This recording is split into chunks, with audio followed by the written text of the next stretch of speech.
to get that stuff out there. That I don't know, Yeah, but there are 4 people waiting. I know. Hold on. We're connecting Hey, right I think it's going now. now. There it is. Yep. Cool. We got it. All right. Awesome. Good to know. We need to give a little bit of a buffer. Yeah, so there is a what, 15-second buffer there? Let's say 30 to 60, but Yeah. we'll see. Okay, maybe I was generous with the buffer. All right, hold on, let me check. Hey, look here. We can now go live on Instagram. How about that? And We're that live everywhere. looks like absolute trash. Oh Um, boy.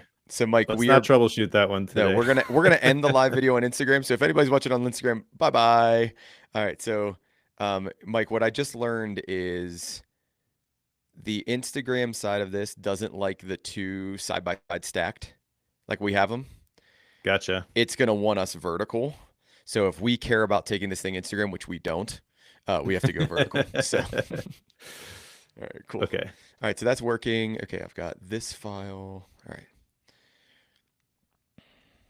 Hey everybody, it's live. Thanks for coming. Thanks for joining us. Woot woot. We're getting the last little things connected here. We're still, or at least I'm not gonna talk for Mike. I Uh, I'm still figuring out the nuances of Riverside. So hang with me as I figure out this yeah. stuff and make sure I don't Hey, mess anything up. so this will be on the live recording. Sorry, Corey. But I noticed we now have one person watching. So we should probably add to the checklist, like to connect a little bit early so that we can go live at the time. Seems like, people aren't going to wait around for our live stream. Yeah. Well, and my other wonder is, were we part of that count? Were you and I part of that count? Yeah, maybe. I mean, I'm still there, so am I still part of the count? Yeah. Are you? Am I the only one watching Because myself? because I may not be part of the count anymore because I've now tabbed away. All right, so I've got that up. All sorts of new technical stuff that's happening this week, so please bear with us. Yeah, Mike, Um, I'm looking at the notes for the first time, for the absolute first time. Do you have a okay. do you have a pro show? Don't Because don't admit that. if you have a do you have a pro show? Because I have a pro show. If you don't, I do actually. I wanted to talk okay, about podcasts, like how you listen to them, if you've ever used the Apple mm, Podcasts app, because I've done an experiment. awesome. Can I tell you something cool first Sure. before we do this? Uh, have you noticed that my video is up here now? And it's different and Beautiful. it's an Insta 360 link. So now all I have to do is remember to Nice. look at the camera because or I have to put you closer to the camera so I remember to look at it. But I'm super Do you jazzed with it. do you have it like hanging down in front of your monitor like I do, Uh or is it I just mounted need on top? I need to. Right now it's mounted on top and don't judge Yeah. me. Like Ah, it's that's working fine. well enough for the first time. For the first Yeah. round, it's good enough. But I'm pumped about it because, like the technology upgrades that I talked about on our last episode, they're coming into effect and I'm figuring out how to work all those. So that's pretty Beautiful. fun. Love it. Yeah, that's pretty fun. So I haven't done the microphone yet, but that's coming. That's coming next. Yeah, I was wondering because I know. you were pretty excited about that. I am, but I have this thing, Mike, that are called finals, and I kind of have to pay Shh, attention to those. finals. I know. I kind of have to pay attention to those. A lot of faculty members, they're like, "Oh yeah, finals are just easy. I give an exam," and I'm like, "No, my finals are like crazy. They're design projects and all kind of crazy stuff." So Oh no, I just realized that Riverside flips my video. it does flip your video. So my shirt, instead of saying never stop learning, says Revan something. No, no, mine. It shows it right on my end. Does it? Yeah, Okay. I can see never stop learning. Yeah. Okay, cool. So if it flips it for your feed, it flips it again for my feed. So strange. Yeah. All right. I'm ready to rock when you are. So I think I'm ready to push buttons. All right. Let's do it. Audio hijack engage in 3, 2, 1. All right. All I'm good go. on my end. You good? Me too. I'm good. All right. Got to grab my big fancy analog note card here for taking notes on the Analog. podcast. Corey, let's get nerdy about podcasts for a little bit, if that's okay. Okay.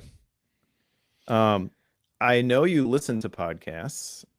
You have for a while. Your previous show was born out of listening to podcasts and wanting to Hmm. talk to Hmm. podcast hosts. Hmm. So, what is your podcast player of choice? Okay, so I use Overcast daily. So Overcast, for those who may not know, it's an app developed by Marco Arment. I don't remember when I first started using Overcast. I started listening to podcasts. I'm trying to think like really consistently in probably 2011. It's probably 2011 is when I really picked them up. I was doing audiobooks mainly before that. But then I was like, okay, I got to figure out a way to do this. Apple Podcast is where I started because that just makes the most sense. And then I quickly figured out, oh, there are these things called like Smart Speed and Skip Silence and all this other stuff. And I can listen to more podcasts and I can turn my podcasting up to 11. And I went to Overcast and I used that one pretty consistently. There was a year where I think it was Castro Yep. did some cool things and I pulled that out and like looked at that for 6 months or whatever it was. But I just like the way Overcast is set up and it works really well for me and muscle memory. But at this point, I just keep using Yep. that. But what about you? So I've used Overcast for a very, very long time. I've used it from the very beginning when it came out, and it needs no introduction to our audience because the statistics, like the analytics, will Uh, show us not who's listening, but what app they're using, and yeah, it's like 60-70% of our listeners use Overcast. yeah, It's crazy. yeah. It's not the biggest podcast player in the world, but it's definitely the biggest podcast player in the Apple world, Hmm.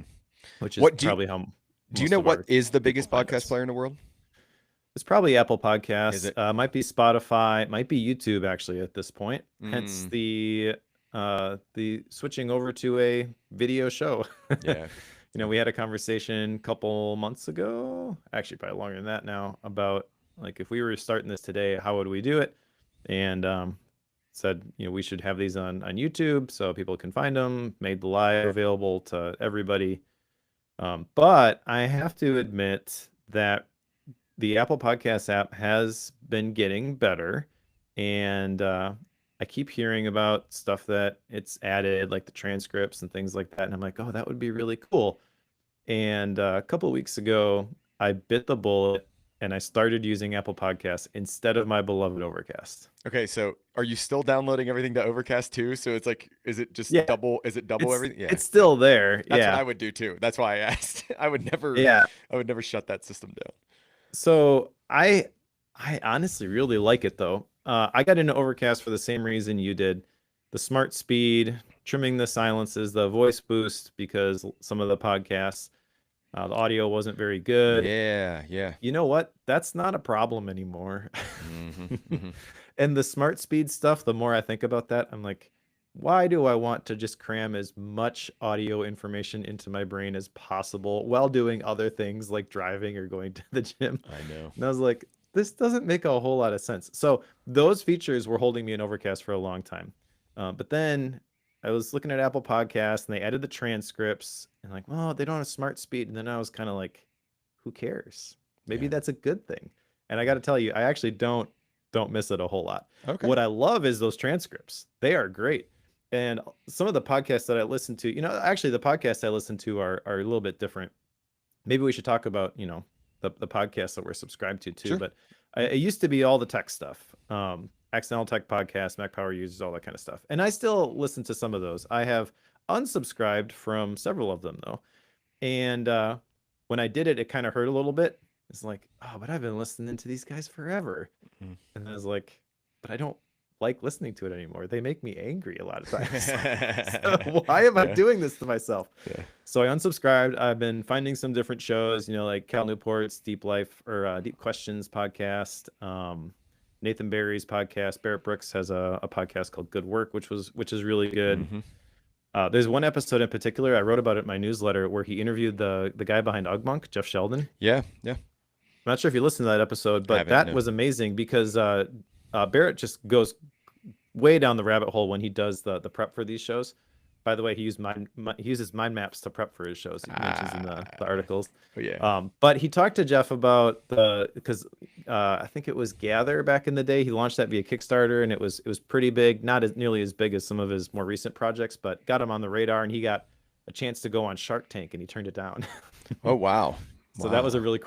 really cool story, and like the lessons that he learned from that whole experience. Anyway, so I listen to these podcasts, and it's not just keeping up with what's new in the Apple ecosphere anymore. It's more stuff that I'm interested in, and those things tend to be uh, ideas that will bounce around in my brain for a while. And for a long time, I've just viewed podcasts as entertainment. I listen to it. I don't capture anything. It's fine. But I'm finding myself more and more wanting to, oh, that's a really cool idea. I could totally write a newsletter about, that podcast episode, like I Hmm. mentioned. Hmm. So what do I do with that? And then I came across this app called Sublime, which was one of my action items actually from last time. It was. That's the only reason I know about it. Yeah. Yeah, they have this thing called Podcast Magic where you can screenshot either the lock screen or the Apple Podcast app or Spotify. I think it's probably anything with a transcript. And then you can send it to a super secret email address and it shows up on your idea integration boards. Good work tying back to Yeah, yeah. visual thinking. And that's really cool. I tested it when I did the screencast online module on Sublime and I'm like, this is awesome. And so like, well, I got to use Apple Podcasts if I'm gonna do this. So I've been using it for the last couple of weeks, and honestly, I don't miss Overcast Okay. at all. Okay. Actually, I shouldn't say that. There's one thing I miss with Overcast because I have published these episodes, right? So Overcast has file uploads where you can upload them to like a private feed, and then you can review the episodes before you publish them, so you know exactly what it looks like, what it sounds like in the podcast player. I don't know what I'm going to do about that yet, but I think for my daily podcast listening, I've been slowly bringing over my subscriptions into Apple Podcasts, and it's really good. Okay. I'll have to give it a try because I haven't been in Apple Podcast in years. I mean, absolute years. But I keep hearing about it like you do. I agree with you. That was you brought up the one thing I wanted to bring up before we close this one out was file uploads are huge. Like the ability to take something that's not in podcast form and then upload that and listen to it through a good player. Because I can't for the life of me figure out why the Apple platform doesn't have a good way to play audio that isn't like through music or through Overcast or something like that. Like there's no really good way. I've figured out ways to do it, so I'm intrigued. That's my question for you here in a second: is have you figured out good ways to do that? Because I have, but like before, uploading to um, Overcast was a $10, very, very, very well worth it feature, right? Like you just drug the files in, and that's how I would listen to like a lot of old like sermon audio that they didn't have in a podcast feed. Yeah. I would throw those into there, and then I could listen to them via a good player. Now I won't tell you what my solution is because I want to hear if yours is the same as mine. What's your solution if you want to do audio that's not part of something else and you want to listen to it on your phone? Yeah, I have no idea yet. I haven't gotten that far. I'm Okay. still using Overcast for that. I still have the Overcast subscription. I think it actually just renewed like the annual one. Mm-hmm. So I may as well keep it Yeah. around. Yeah. But for my regular podcast listening, I think I'm going to use Apple Apple Podcast. Podcasts. Yeah. So the one I've found that works fairly well is Documents by Riaddle. Oh, You okay, can sure. you can Yeah. actually upload files into there, and it's got a half decent, kind of okay. I don't hate every second of it form of playing like files, just random music files. So that works really well for those type of things. The other one that works well for those who don't know, Brave, the Brave browser on iPhone, you can take YouTube videos and you can add them to a playlist and then download them Mm, offline. The problem with that one though is, so it's like say, and again, sermon audio is really the thing that makes the most sense. So it's not like there's not really a copyright violation with this one. They want you to hear their sermon, so they're not that worried about whether you're doing this. But like you hit that playlist button, and then I can listen to it in the car without needing a connection.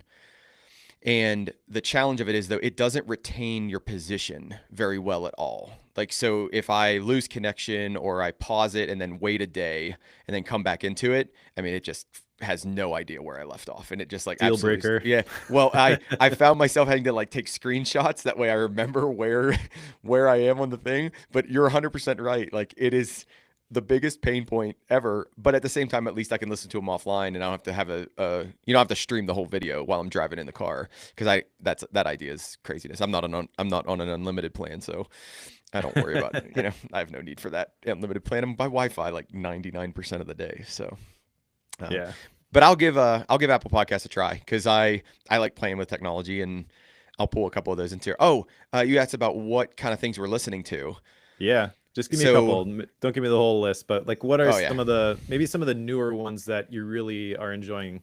So I have changed dramatically between the fact that I now do this show with you. So a lot more of my brain goes to reading, and like I almost like the like chill out think time, that diffuse thinking time. So I have less stuff constantly pumping into my ears. But I listen to like a lot of medical health kind of stuff, because it's not stuff that I like actually care to take notes on or really put into my brain, but it's like, okay, what's the latest stuff on nutrition? What's the latest stuff on these other things? So I'll listen to a lot of that stuff, and then I still do a few weekly tech shows. So I want to stay up with what's happening in the tech world, and I'll grab those. But those are really like when I just don't care. So I'll do you know what I mean? When I say I don't care, I mean like I just want something in the background just to kind of entertain me. I'm not like really caring about what they're talking about. So Upgrade, XNL Tech. I'll do Mac Break Weekly still, because I like the banter of the guys on Mac Break Weekly. And those are the three main ones that I'm listening to. All right.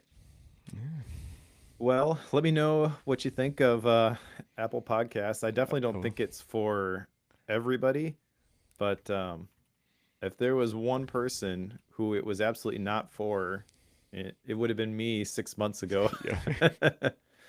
But I remember hearing people talk about Apple adding transcripts. I think I actually heard it about on Upgrade. I listened to that one as well, listening to Jason and Mike talk about it, and it's cool. Like I'll capture something via the podcast magic sometimes, and it'll show up in Sublime. But even before I was doing that, I was jotting down idea colon inside of my drafts, whatever from this show, and then I would go back into Apple Podcasts when I got back to my Mac, and then you load the transcript, Command F, and I can find exactly what they were Mm, referring to. mm-hmm. So if I'm going to, credit somebody with this idea and then expound on it, it makes sense to get it exactly right.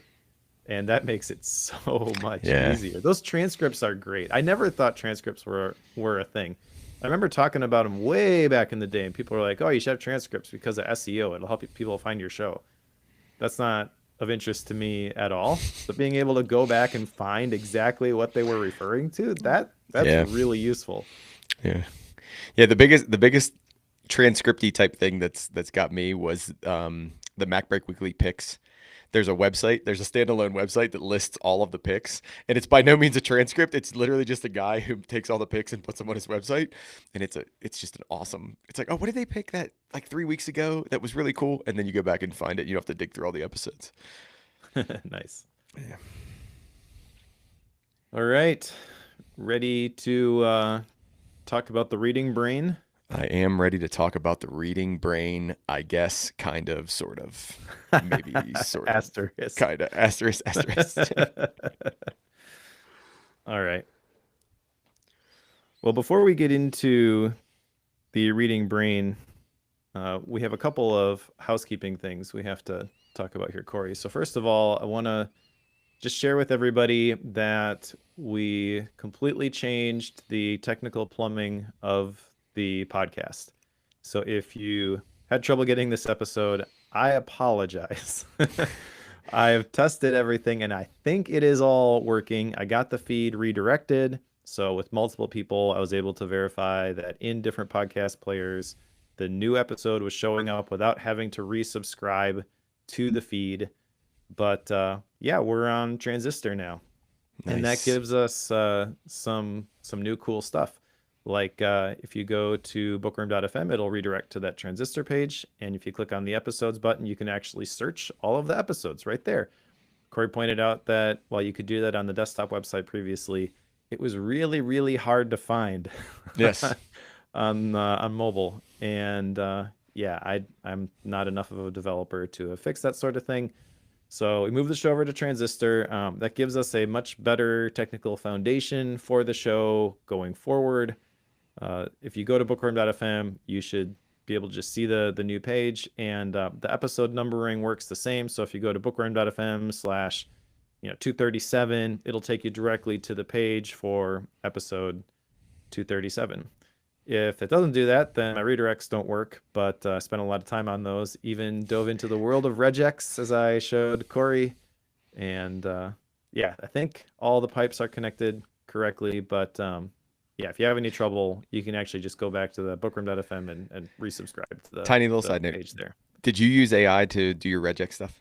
Oh, for sure. Yes. Okay, cool. I was like, Mike, please tell me you used some AI to do regex, because I was doing regex earlier today, actually this morning, and I was like, AI for the win. Go ahead. Yeah, so actually I used Claude Code. Okay. Well, Claude, I guess I didn't actually use like the terminal or anything like that. But I said, I want to redirect this to this. And how do I do that? And then how do you do it using regex? And then it's like, okay, well, that didn't work. Oh, I forgot, this piece. Eventually I I got it to do exactly what I wanted it to do. And there's no way I would have figured it out on my own. AI for the win. AI for the win.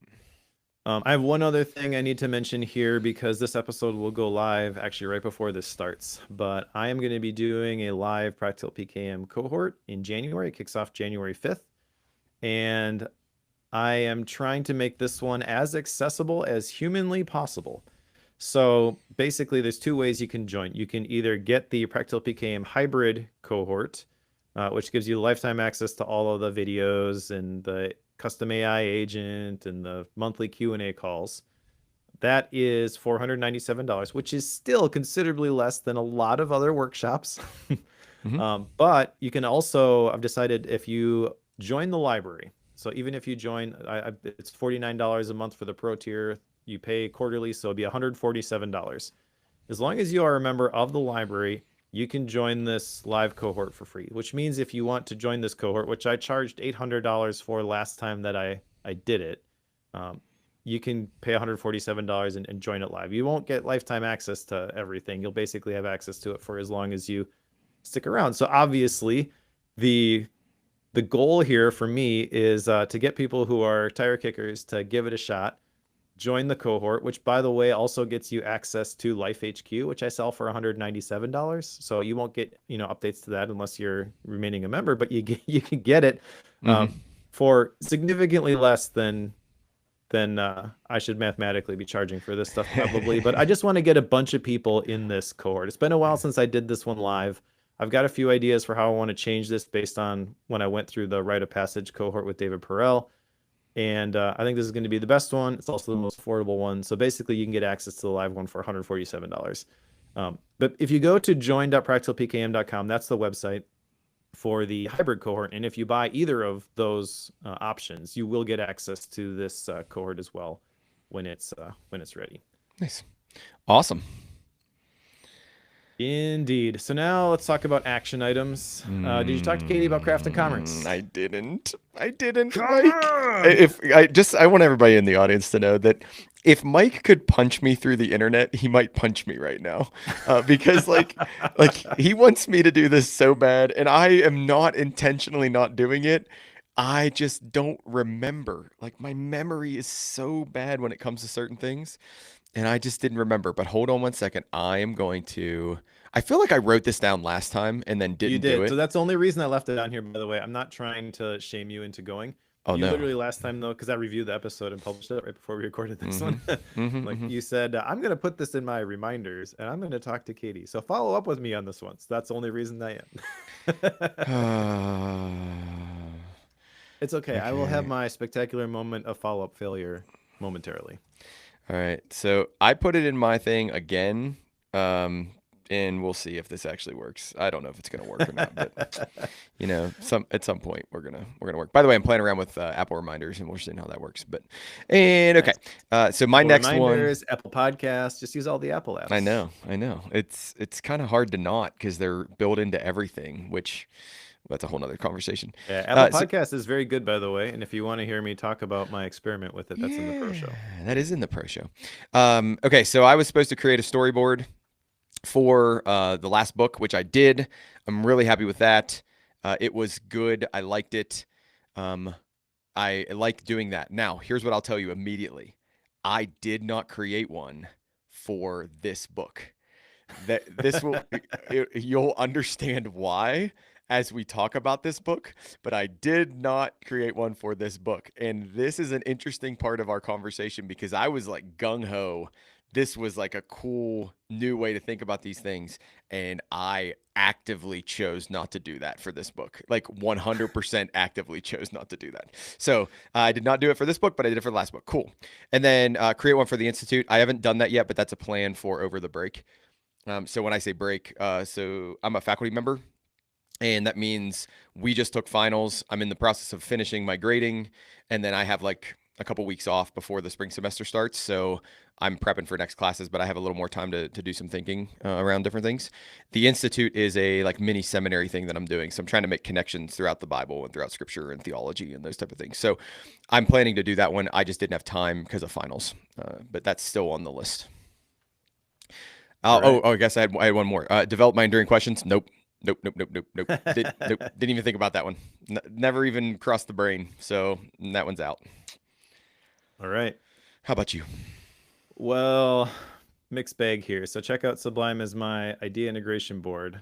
I don't like the term idea integration board still, but Sublime is definitely the thing I want to use for mixing ideas, shall we say. Okay.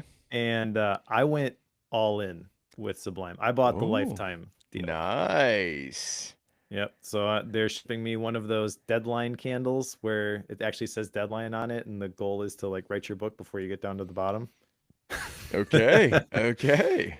Yeah, I'm a big fan of just the whole ethos of this company. They have these zines that they publish periodically, and the latest one was all about human creativity and AI.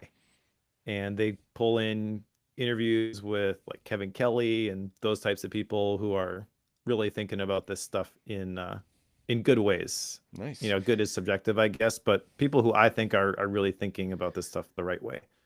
And yeah, I think this is gonna go places. Maybe not, you know, maybe I lose momentum and I walk away from it. I did the same sort of thing with Rome back in the day. I paid the 5 year thing, and then I was like, these people creep me out. I'm not gonna do this Ah. anymore. Well, that was my question is, do you know anything about the people who make Sublime? Like, I mean, do they have a history? Do you know anything? Or I wouldn't have looked into it. I'm just asking if you did. No, no, I guess, you know, no news is good news on that front. With Yeah. Rome, I kind of had an idea, but I'm like, it Yeah. can't be that bad. It was that bad. I'm sorry. I'm sorry. Yeah, and it's subjective. I mean, some people still use Rome. I think actually Anne Lore uses it. The tool is actually pretty cool, but yeah, Connor would say stuff and the insider calls, they called them like cult gatherings and stuff, and I'm just like, I don't want to be a part of this. Just Yeah. wasn't for me. Got it. So yeah, that one is good, and that is kind of what instigated the Apple Podcast experiment that we talked about in the pro show. Mhm. The next follow-up item that I had here was to create the queries for the light bulb, the key, etc. I didn't do this yet. I intended to, but uh, it just fell through the cracks for me. Same with check out the workshop. I actually went in there and poked around a little bit. I do have access to that circle group, and did not have time to watch any of the videos. Uh, I mean, just I don't like to make excuses. These last 2 weeks though, Adelaide got pneumonia. Malachi broke his foot. Oh my In gosh. addition to all the other like end of the semester stuff, it's enough. Just let See, it be over. see, Mike. So here's the difference between you and I. Mike doesn't like to make excuses. I don't think that's an excuse. I think that's an explanation. I'm just gonna throw that out there. Yeah, Like I think that's an sure. explanation, and I will gladly make an explanation. What happened to me this week? Finals. Done. Like done. It's an explanation of why things didn't get done. Finals. So Yeah. yeah. Yeah, so I still intend to do those. Those aren't, you know, ones that I'm going to walk away from. The create queries, that's actually something I think will be useful, and I want Mm. to add that actually probably to Life HQ at some point. And then the workshop, I want to go through it because I want to know what is in there so I can reach out to Jolt and see if he would be willing to do a presentation for the Yeah. library. But yeah, haven't had time to do that. Well, There's always So 1 next. out of 3, I guess. Hey, always put off today what can be done tomorrow. Isn't that the saying? Isn't that the way? Isn't that the way it goes? Procrastinate on purpose. Is that what you're Yeah, saying? I don't know what you're talking about. I don't know what you're talking about. Oh man. Okay, let's talk about the reading brain. Today's book Mm, is Proust and the Squid, which I have to apologize because for years I've been calling this the Proust and the Squid. It is actually Proust and the Squid. Proust as in Marcel Proust. hmm. And this is by Marianne Wolfe. I had read a book previously by her called Reader Come Home, which is kind of the reason that I picked this one for Corey, because in that book, she kind of talks about how information hits different from an analog book versus a digital screen. And didn't really get there in this one. This was a deep dive into the science of reading, which Yes. when I was going through this, I was like, this is fascinating. And I wonder what Corey's going to think about this, because in my mind, there are two extreme options available. One is I'm a university professor. This is totally my jam. Everyone in my class needs to know this stuff. The other one is I do not care. For those of you who can't see my head shaking because you're listening to the audio version of this, when he said, "This is great. I'm a university professor." Blah blah blah. No, I was shaking my head hard no, like absolute hard no. Now I respect her, like she knows her stuff. I mean, she's doing it. Like this is where the world she lives in. She loves this. I am really glad. Like I'm really really glad for her. But the neuroscience of reading and like where reading developed from and all of those things, Mike, I could have cared less about like Wow. 90% of this book. Like I mean, there's maybe 10% of this book that I'm like, yeah, like okay, this was good. But 90% of this book could have cared less. I was go as far as to say, because I think this is a good example for our listeners. I would not have read this book. I would have stopped reading this book had you, and don't read that as like it's a poor quality book. I just have zero interest in the subject matter. And don't like again, I don't want you to be Wow. offended by that either. It's like so hopefully you're not offended by that. I'm not offended. Okay, No. good. Because it's like you had no idea. I had no idea. I got like a chapter and a Well, I half. had a little bit of an Okay. idea. I I mean, had I like knew it was going to be science based. I knew she's going to talk about like the neuroplasticity and mhm. stuff like that. I guess I didn't know quite how deep she would go though. So Yeah. I mean we're talking Sumerians, and we're talking the Egyptians, and we're talking about looking at images versus I processing know it's times. incredible, isn't it? No, like I mean, sure, yeah, it is incredible. But I think it just like went too far into my interest level when it comes to reading. I actually do think, though, based on hearing your description, "Reader Come Home" I think is a much more interesting book to me Probably. than this one is, because I that one would challenge me more. This one was more of an information thing. The other one I'll bring up, and hopefully I'm not putting the cart before the horse for you, Mike. But like the other one that's big in this one is dyslexia. So if you are dyslexic or you're interested in dyslexia and like the science behind that and kind of the application of that, this is a really cool book for folks who either have dyslexia or teach folks with dyslexia. So like that would be another really good engagement point for those of you who are in that world and care about that world. I'll say that too. All right. Well, this is going to be an interesting conversation. Yeah, it will be. um, Okay, so a little bit of background on Marianne Wolfe. She's a professor, was at a university on the East Coast, now works at UCLA, I believe. Okay, so I think she was at MIT then, because MIT is ringing in my brain that she had a colleague at MIT. I remember her saying that in the book somewhere. Yeah, she said the name of the university. I didn't jot it down because honestly, it just wasn't important. She doesn't work there anymore. But we've talked to her for the Focus podcast. She's Oh, one of the kindest, smartest people you will ever meet. And I what I what don't was know. the what was the Sorry. context of the Focus podcast? Like what did you bring her on for? David and I both read Reader Come Home, and we're like, we gotta Oh, you just wanted to talk talk to to her her. about Reader Come Home?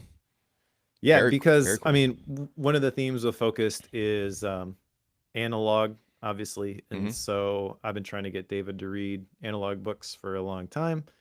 I mentioned this book. He read it. He's like, "This is amazing. I'm totally in." we got to talk to this lady, and he reached out to her, and she came on the show, and it was amazing. That's It's one awesome. of my my favorite episodes, honestly. That's my action item from this book. Just so you know, I'm going to go listen to your Listen to focus that podcast. Yeah, episode. because Okay. I didn't catch that episode, so I'm going to go listen to the episode with her because that sounds great. Yeah, it was really cool, and we recorded initially on video. I remember it was about -30 that day in Wisconsin, so my internet was flaking out. Maybe that's not why the internet was flaking out, but I was the only one home. There was no one else using it. Yeah. Right. Fairly extreme weather conditions, and we had to turn off the video at one point. But prior to that, she's taking her laptop around and showing us, look at this stack of books over here in the kitchen, and look at this stack of books over here in the den. It was amazing. She is your spirit animal, that's for sure. Yeah, probably. Yeah. And yeah. So where was I going with that? I like the approach that she takes with this. I think actually like her writing style. This is getting style and rating, I guess, but it's very narrative based. Hmm. So if you just are interested in the topic at all, I feel like you could just sit down with this book. She's going to share a whole bunch of stories. She's done a whole bunch of research, and it's going to be told in a very compelling fashion. Yeah. It's kind of interesting to me. You mentioned I totally get this. Where if you're just not interested in the science of reading at all, then yeah, you're Hmm. not gonna like this. And I guess that's the thing is like if you find something that piques your interest, this is the exact type of book that I would want to read to get into that stuff. And I am fascinated by this stuff. I've been fascinated with the what's the term study of the brain. Yeah, like neuroscience. How neuroscience, yeah. Yeah, yeah, yeah. How like the amygdala is the emotional center and it hijacks the rational thinking process and all those different pieces that connect. I love that kind of stuff. And I will even admit that she talks about it so much that it was a little bit hard for even me to follow along with it. But I think it's really cool to understand how all the wires are connected. And then as she goes through the book, there's three different parts: how the brain learned to read, how the brain learns to read over time, so kind of history and present, and then when the brain can't learn to read. I feel like this is kind of the future-based part where even if you're not dealing with Yeah. dyslexia specifically, it's sort of like, well, everybody's different and here are some of the issues. So how do you use all this historical context and these things that we've talked about previously with these challenges that you may be facing right now in order to become the best version of yourself, for lack of a better term? Hmm. Keep learning, keep going, keep growing, that sort of thing. And it's not prescriptive. It's not a systems book. It is definitely an information dump, but I Yes. loved every second of it. Well, and what I'll tell you is, I mean, I've read a lot of academic writing, like a lot of academic writing. This is a really good example of taking heavy academic ideas and things that like are made up in hundreds of academic journals and papers and were presented at conferences and things, and making it accessible to a whole nother set of people. So it's like from that standpoint, like she's very, very skilled at taking complicated ideas and translating them into something that like everybody, like because I know nothing about neuroscience really. I know even less about the neuroscience of reading. Like when you write the word amygdala into a book, I stop caring for the most part, right? Like I mean, I just it's like whatever. Like you're gonna start talking about the amygdala. I don't really care about the amygdala. But what I'll tell you is like this was very, very well done. I'm gonna say translated. Like it's very well translated from academic speak to normal person speak. So that was really cool to see, and it was a good example for me if I ever think about taking like really heavy academic things and trying to turn them into a more popular text. Yeah, I'm surprised. I mean, really, the neuroscience, like I guess I can get why that isn't a thing, but essentially it's how things work. Mhm. And yeah, I don't know. Let's get into it. Yeah, So let's part do it. one is how the brain learned to read, and there's three chapters in this part. I think we'll actually tackle each chapter Okay. because she's got very specific ideas that she's presenting in each of the chapters.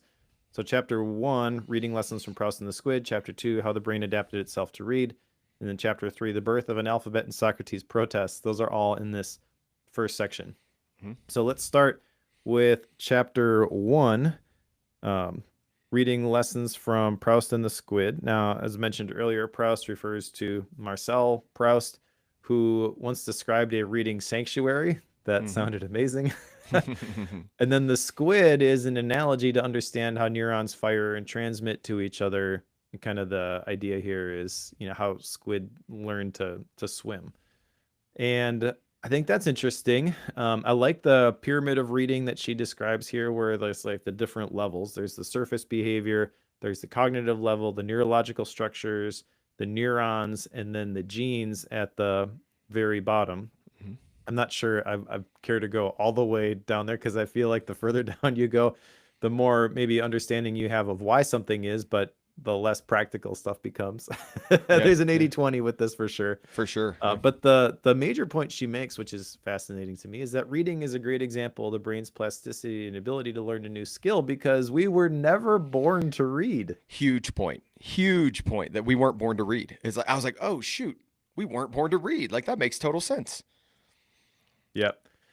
And the other thing I really like in here is the three principles to help the brain learn to read, which is the capacity to make new connections from older structures, the capacity to form areas of exquisitely Hmm. precise specialization for recognizing patterns in information, and the ability to learn to recruit and connect information from these areas automatically. There's some cool quotes in this section. One in particular I jotted down, which really has nothing to do with the topic of the book. But Edward Tenner says, it would be a shame if brilliant technology were to end up threatening the kind of intellect that produced it. And I feel like that's exactly where we're at with the AI Uh-huh, right now. uh-huh, uh-huh, Although I uh-huh. don't think it's really the existential threat that some other people think, but whatever. Mhm. I think you talked about those three principles. I think one of the cool things to do would be take those three principles and apply them to our world today. So the capacity to make connections among older structures. Okay, so how do we take traditional learning and traditional reading and apply that into our world today? Like how do we make those connections between those? The capacity to form areas of exquisitely precise specialization for recognizing patterns of information. So that's changing right now. Like there are people who are better at that in the short form media, and there are people who are better at that than the long form media. And I'm by no means saying I'm going for the short form media stuff. I'm just saying that we have to look at this and go, this can be applied to what exists today as well, and we need to pay attention to that. And then the ability to learn to recruit and connect information from these areas automatically. And this is the one that is like, oh man, this automatic connection is strange to me, and I don't know what to do or unpack that one. The big quote that stood out for me in this one would be Joseph Epstein's. A biography of any literary person ought to deal at length with what he read and when, for in some sense we are what we read. And I don't. Yeah. I mean, I completely, 100% agree with this. I think we are what we read. I think we are what we expose ourselves to. There's this idea of good in, good out, garbage in, garbage out. And I think this is a real thing that we need to be paying more attention to in society. That, like, a lot of our young people, forgive me, like, for making this generalized statement. I don't like to do this, but at the same time, a lot of our young people are putting a lot of garbage in all the time. And it's Yeah. over and over and over again. And they get frustrated when we ask them to put some would say it's different garbage, right? And others would say Mhm. it's actually good stuff. So like you can debate that all day long, but like these ideas that are time tested and true that have made it into a book that people will say like we've been reading this for hundreds of years, we should continue to read this for hundreds of years. Like that is in my mind the stuff that's held the test of time. That's the good stuff, and we need to be putting more good stuff into people. And this is where I'm like a big fan of like liberal arts education because it helps us put that good stuff into our brains and expose ourselves to those good ideas. So I do get an action item out of here. And I don't remember where it was in the book, and I'm almost positive it was in this first chapter. So forgive me if it wasn't. Um, she references a book called, I'm almost positive. Maybe I might be getting it mixed up with something I saw online, but there's a book called Bandersnatch, and it's a book about like Narnia and Tolkien and those type of things. And I Mhm. want to read that book, and it tied in like it. I don't know if it came out of this book or not, but it mind melded between this book and what I was looking at online because she talks about in one here Middle Earth and Narnia and those type of things in chapter one. So that's really what I got out of this first one. Other than she tells you what the goal of the book is and kind of what she's trying to do. And this is part of why I lost it. Is she told me what the goal of the book was, and I was like, oh, I don't really care about the goal of the book. So, so that's kind of where I lost it. But we're gonna do well. This is gonna be good. So I'm ready to move All to 2. right. Okay, so chapter 2, how the brain adapted itself to read. This is really where she introduces 3 big epiphanies. The Mm-hmm. first one is a new form of symbolic representation. The second one is a system of symbols that can be used to communicate across time and space. And the third one is sound symbol correspondence, representing the realization that all words are composed of tiny individual sounds and that symbols can physically signify each of these sounds in every word. That's the gist of it. And then she gets into the history, which I didn't jot down all of the statistics and all that kind of stuff, but it was fascinating. So you Mm. mentioned the Sumerians. The first written languages she mentions came from the Sumerian cuneiform, but also mentions later that there was another first in the Egyptian hieroglyphics, but they weren't connected. They kind of evolved separately in their own parts of the world, which is kind of interesting Mm-hmm. because it wasn't like something that built on something else. These were 2 totally separate uh what's the term I'm looking for when you have a study and you have people in the different groups, Like focus experiments. groups. Yeah, yeah, So two like there was no cross yeah. pollination here, and they still ended up in the same place, which is interesting. But a couple of things that just minor things that kind of were interesting to me.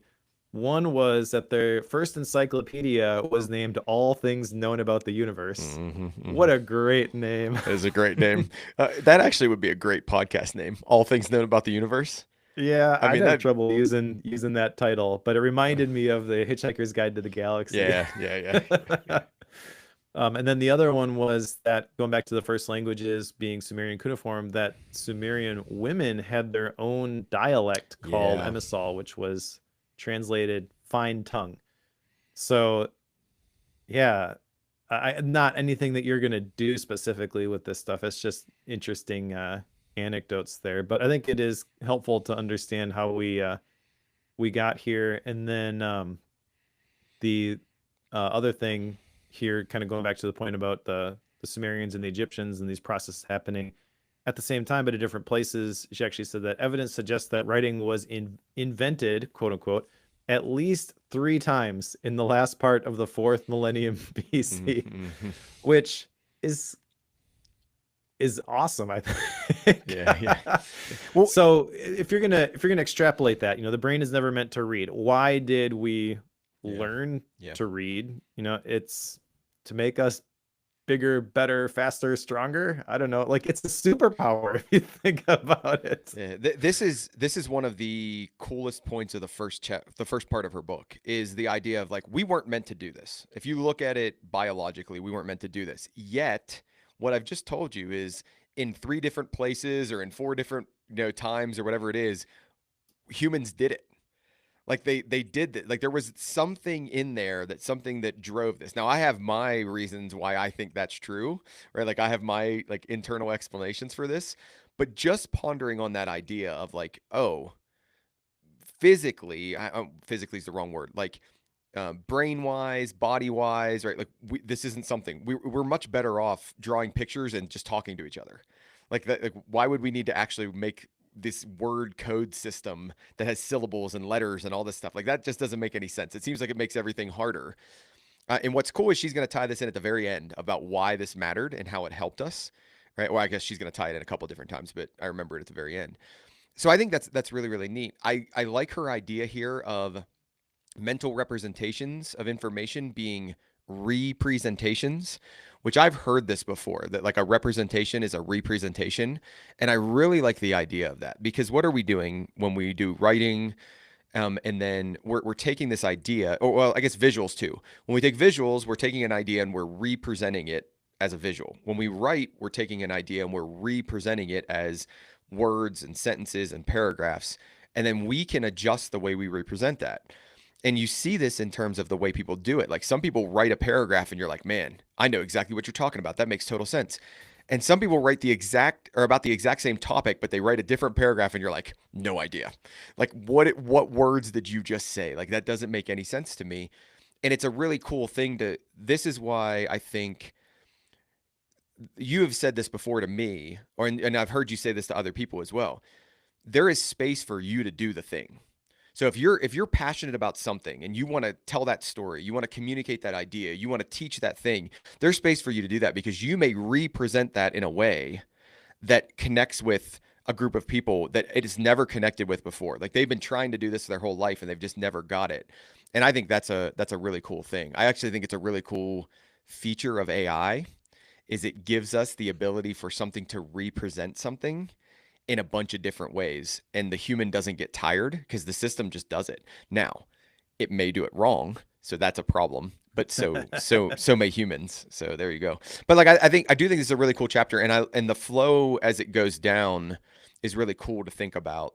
We weren't supposed to do this, but we've done it a bunch of times, which is kind of a neat idea. Yeah, so let's go to the next chapter because you're kind of hitting on why would we want to create an alphabet? And there's a cool story in chapter 3 about that.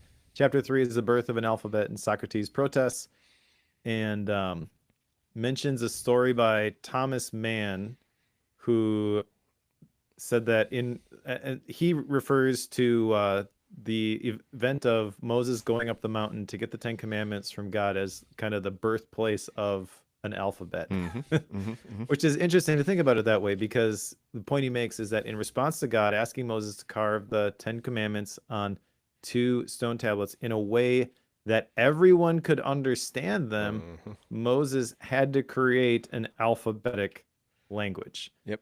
And I never thought about that before, but it makes sense. If you want to communicate something to somebody else in a specific way, you have to have a baseline understanding of these are the boundaries within which we're playing, I guess.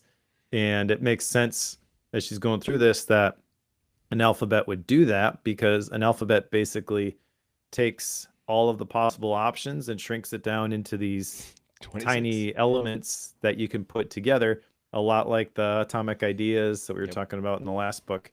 Mm-hmm.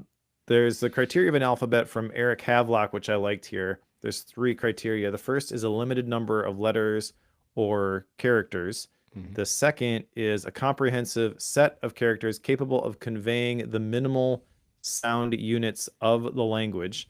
And then the third is a complete correspondence between each phoneme, I don't know how to say that, in language and each visual sign or letter. So if you have those 3 things, you have the foundations of an alphabet, and the 26 letters that are in the English alphabet, she mentions that's kind of the sweet spot, but they don't have to have exactly 26. Basically, if you have thousands and thousands, you may as well not even have an alphabet. Mm-hmm. Mm-hmm. In which case, that activates a totally different part of your brain if you're learning to read Chinese characters, although there is a foundational part of the Chinese language. I forget the name of it, starts with a P, that is sort of like a alphabet for those characters that when kids are in school, they learn that first. Oh yeah. The big thing I want to talk about here, but I'll let you kind of share whatever you want to first, is the Socrates objections to the written language. Okay. So pause that for a second. Yeah, it's a little bit of a tangent. So Yeah, so for everybody, I mean, I teach at Colorado Christian University, so therefore, you made the connection to Moses and the tablets, and this is a really interesting thing if you think about it contextually. So earlier in the Bible, right, and whether you believe in the Bible or not, that's not the point of this, but like for somebody who reads the Bible and does, earlier in the Bible there was the Tower of Babel, and the people tried to create the technology, and the technology was created in essence to be like God. Like that was the reason why they did it. So God said, okay, no, we're going to split you up and we're going to give you all a bunch of different languages, and that was where like the Tower of Babel came from. So the idea that we then tie back into, oh, and then Moses from God creates the alphabet, which is like the one universal thing to like tell everybody what I want to tell them. It's just really cool. Like I'm going to say that again. I don't care about the neuroscience of this book. It's just a really cool idea that is a really cool thought experiment to go, wow, I had never thought about like they got scattered and they're all speaking different languages. And then he's saying, God's saying, Moses, write this one thing down and it's what everybody's going to look at. Like it's a really cool idea. Before we yeah. get to Socrates, another one I want to say is she makes 3 claims about the unique contributions of the alphabet. The alphabet's increased efficiency over other systems, the alphabet's facilitation of novel thoughts never before articulated, and then the novice reader's ease in acquiring an alphabetic system through their awareness of the sounds of speech. And it's like, I like those three ideas when they tie into the three that you talked about, right? Like in terms of what makes up an alphabet. And you say, like, okay, does it increase my efficiency in doing things? She's going to drive that home later in the book, that it does increase our efficiency at kind of gaining information and communicating information. The alphabet's facilitation of novel thoughts, writing is thinking, right? And we've talked about this before. Like when we write something down, it changes the way we think about it, whether we like it or not. So writing is thinking.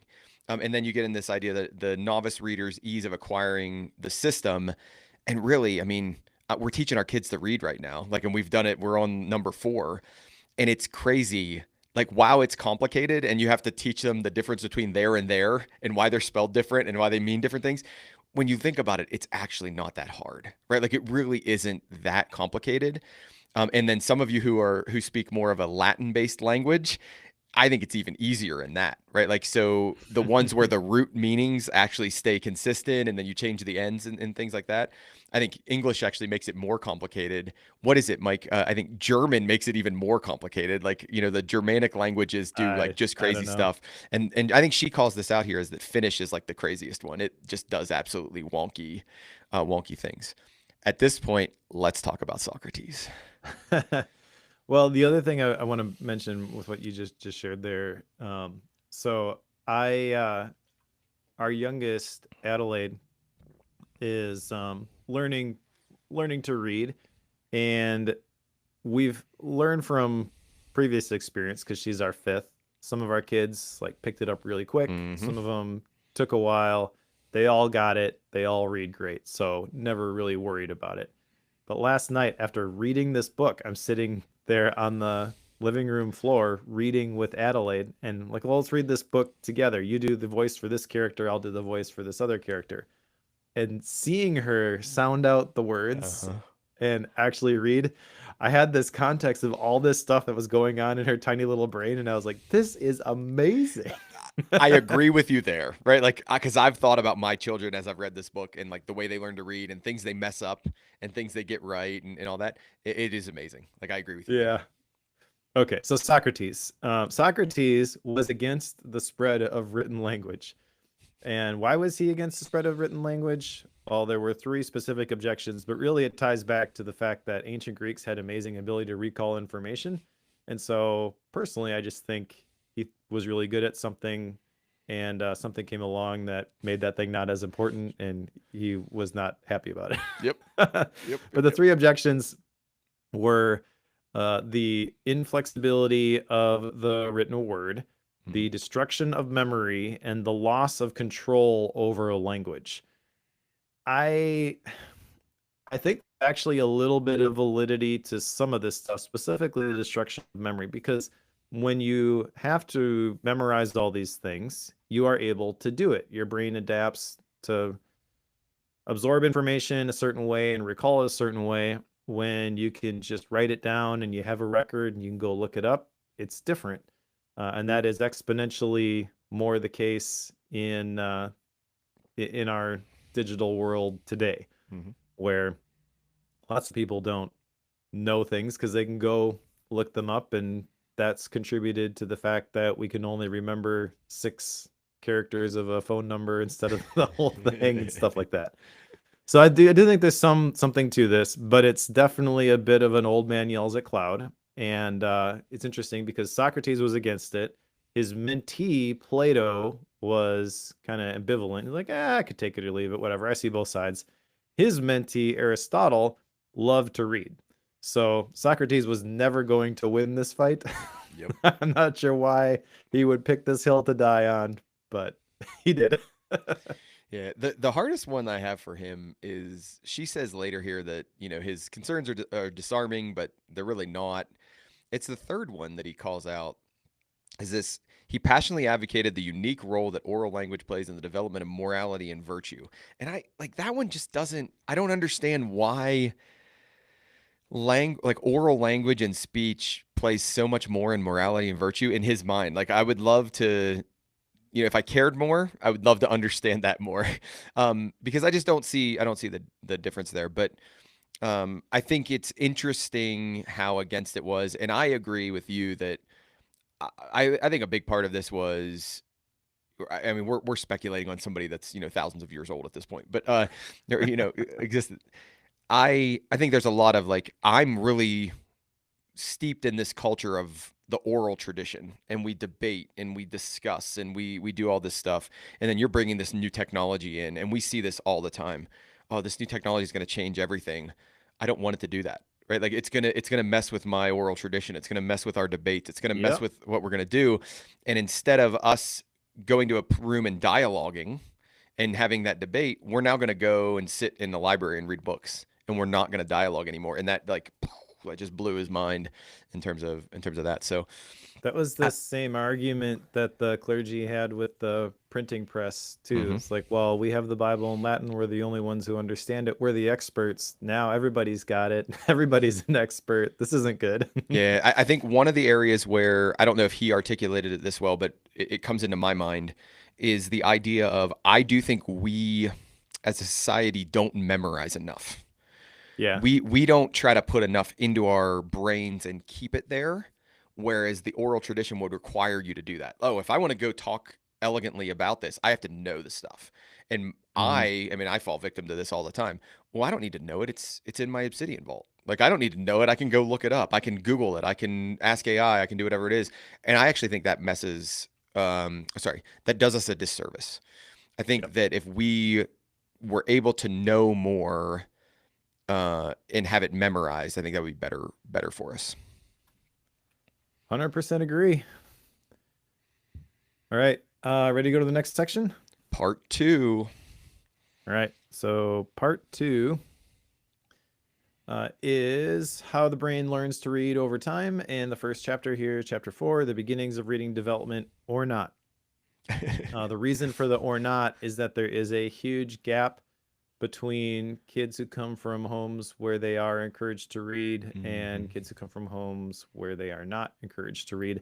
The gap, she said at one point, is somewhere something like 32 million words Yeah. by the time the kids are in kindergarten, which is that's a lot.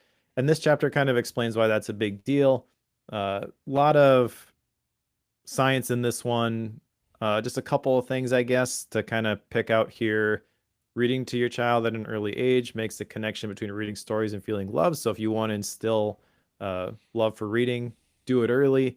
Around 18 months, there's a major breakthrough, and that's when children learn that everything has a name. Never really thought about that before. That was kind of interesting. Learning about the feelings of others is not simple, even for a lot of adults, but reading stories actually is a big boost to that. Hmm. And the ability to learn is tied to the brain's ability to produce myelin. Now, are you familiar with myelin? Have you heard that before? Okay. Yeah. So I first came across this concept when I read Deep Work by Cal Newport, because he talked about how when you're doing deep focused work, your brain produces more of the myelin, which is what helps the neurons fire faster and cleaner. So that's the process that's going on in the brain that helps you learn. So more myelin is good. Hmm. Now, your brain may not produce it as well as other brains, and like you really can't do anything with that. But well, I guess not till you get to part 3 of the book, anyways. But the big thing here for me is that the areas of the brain associated with the integration of visual, verbal, and auditory information, and that part of the brain is called the angular gyrus. That doesn't get sufficiently myelinated until between 5 and 7 years old. So before 5 and 7, all of the stuff that happens in the brain, which allows you to read, because it is a combination of all of those different skills, the visual, the verbal, and the auditory, all of that has to come together in order for you to learn how to read. And that happens somewhere between 5 and 7 years old. So if your kid's not reading in kindergarten, don't freak out about Yeah. it. Yeah. Exactly. I this is one of those places where when she gets into phonological development, semantic development, syntactic development, morphological development. These are interesting to me, but this is where she went into like academic, you know, mode a little bit too strong for me, and I just I wasn't that interested. So I kind of I guess there was another one, pragmatic development. But like these are interesting to me to reflect on my children and what they're getting out of the fact that we are reading to them and those kind of things. But my bigger interest in this chapter was the overall idea of I've always heard that it's good to read to your kids. I've always heard that you should read to your kids, right? And there's a bunch of different reasons why you should do that. This gave it like the boost. It was like, ugh, like here's why you should read to your and it's like she's built the develop or the trust with me that I'm like, okay, I'm gonna actually pay attention to what she's saying here, and I'm gonna actually care about why I should read. I should read to my kids. So like that was good for me. It also made me like sad, when I think about this chapter and then I think about the kids who grow up and they don't have books and the kids who grow up and they're not read to. And she makes a statement here: when words are not heard, concepts are not learned. When syntactic Mm-hmm. forms are never encountered, there is less knowledge about the relationship of the events of a story. And like this is just on the sheer, you talked about the 30 with 32 million words or whatever it is, right? Like, so there's that idea in itself, but then there's also the creativity side of it.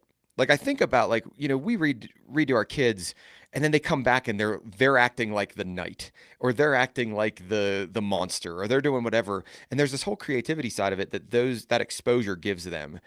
And if you're not read to, like, I think, how do I say this? It forces you to make a mind picture. Like, and I don't care whether you're 3 years old or whether you're 37 or whether you're 104. It forces you to make a mind picture of what's happening in the book. And if you're not forced to make that mind picture, you don't make the mind picture. So like, I think it just made me a little bit sad when I'm reading this and thinking to myself, man, like there's a whole group of young people out there by no fault of their own. They're not exposed to books, they're not read to. They just don't have this development that I think is critical. And I think we see the latent effects of this as they grow up. So she did a really good job convincing me of the need for this, even though I was a captive audience at the start of it. So I thought chapter 4 was hit hard.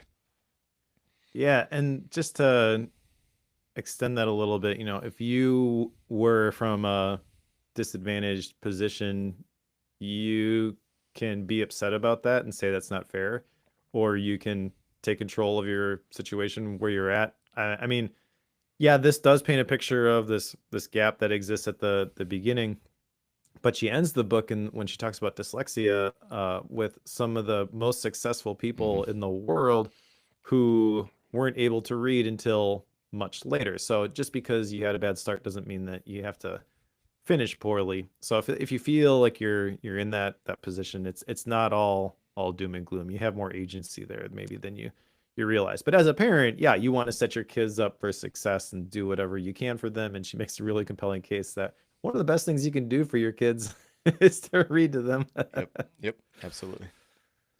All right. So the next chapter is chapter 5, the natural history of reading development.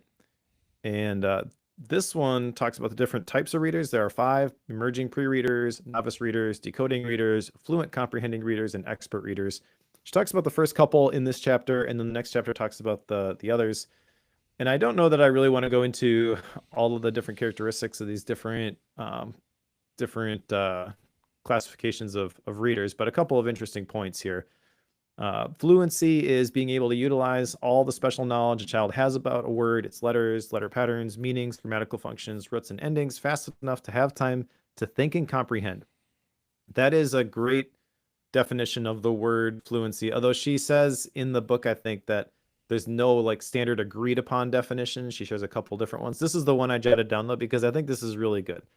The goal of learning to read is to understand what message the author is communicating and then have the time to think about it, understand what they're saying, and then respond to it. So this is like a bookend book, in my opinion, to what's the name of it? How to Read a Book. Mortimer Adler. I Okay. blanked for a Okay. second. Okay. Mortimer Adler. I hated that book when I read it. I was Corey Hickson reading Proust and the Squid when I read How to Read a Book. And I was like, I Yes. never want to pick this up again. It is so boring. It's 300 pages.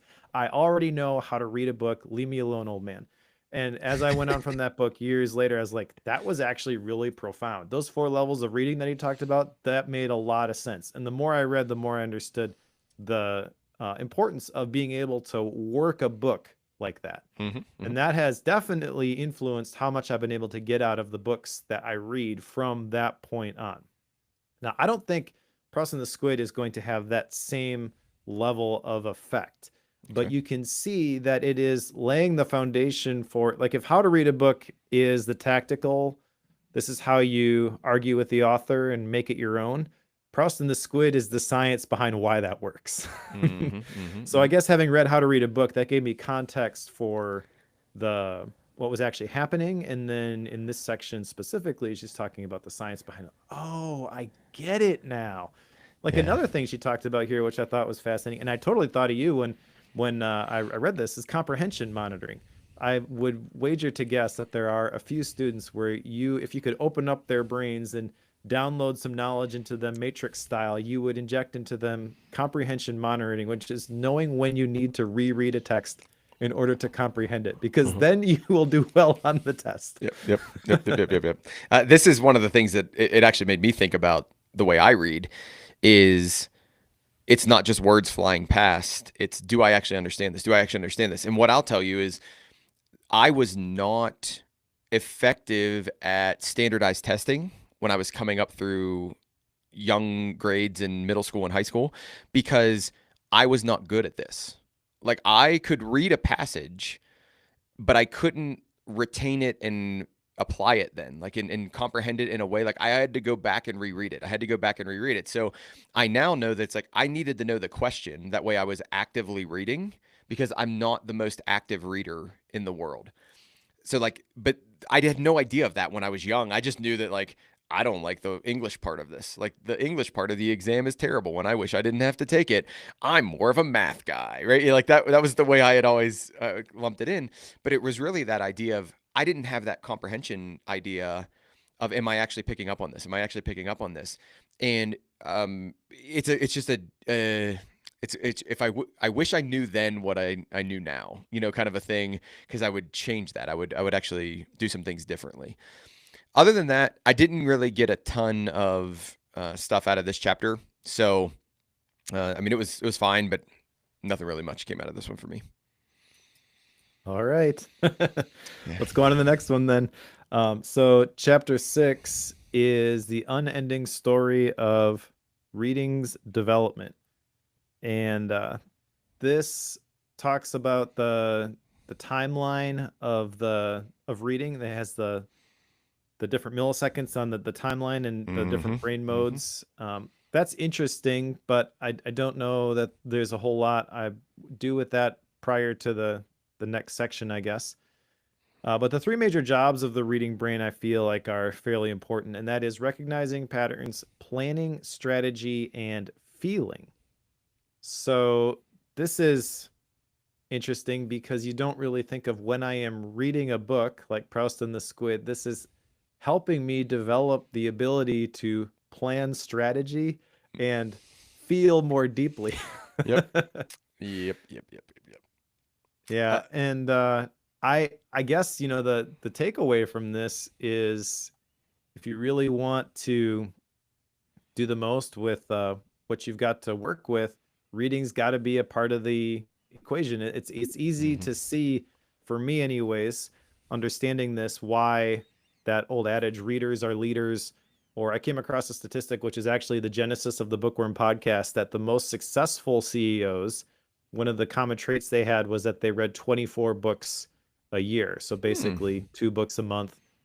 Do the math. Well, if we read a book every 2 weeks, that's roughly Yeah. two Yep. a month. Yep. So you want to show up on a podcast and talk to me about this? Yeah. Yeah. As an Well, accountability mechanism. Well, that's So, great. That's great. I mean, and I think that's so that's part of the reason why I do this. You think about those recognizing patterns, planning strategy, and feeling. If I think about the books that we read on here, and the reason why I listened to Bookworm before I became a co-host on the show is because I was trying to figure out what are the patterns across people that I don't know if I respected is too strong of a word, but that had done good things before me. Okay, so you've done these good things before me. Like, are there patterns I can pick up across these books? Then I'm thinking about what am I going to do in the future? That's your planning strategy part. And then we read whole books that are really about like go get them, attaboy, like Yep. climb the mountain kind of a thing. So it's like these three things connect directly to what we do and how we try to apply these things to our life. So I'm good on that. She makes a statement in here that I think changes. It's like the core component of the book. Like, and I know she probably wouldn't say that, but for me, it's the core component of the book.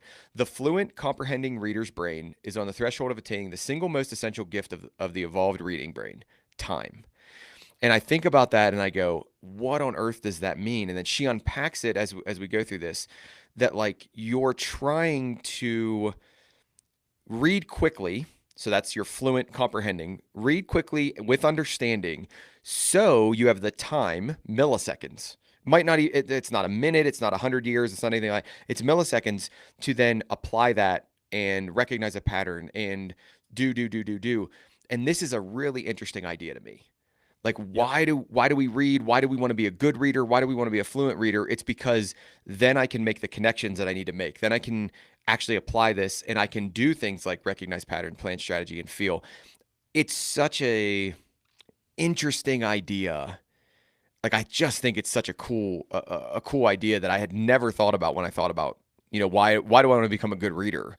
Oh, so I have that time to make connections. I have that time to plan. I have that time to feel. It's a really cool idea. Yeah, and that's kind of what's explained on that timeline of reading with the different milliseconds. And she's got a visual in the book of the different areas of the brain that light up at different points along that timeline. But ultimately, how that gets expressed, I think she has a single sentence which beautifully encapsulates this.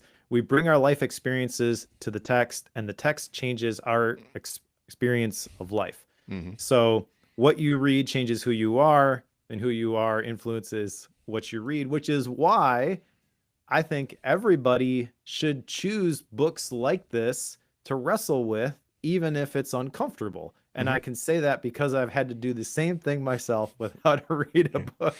Yeah. I hated that book when we read it. I was like, why in the world are we reading this? We've read 41 books already. We know how to read. Yep. Yep. It was Yep. the Yep. driest, most boring book I've ever read. It's probably also one of the most influential. Yeah. But Yeah. it wasn't till months and years after I read that I realized what it did to me. And I was like, oh, wait, I think I've heard about this before. Oh, yeah, those 4 levels of reading. Ah, I see how that's getting played out in my life now. Yeah. So she ties back into something else, Mike, that I want to have a direct confrontation with you about. So Okay. are you ready for this? I mean, just gear up. I'm giving you the I have no ability to. idea, but sure.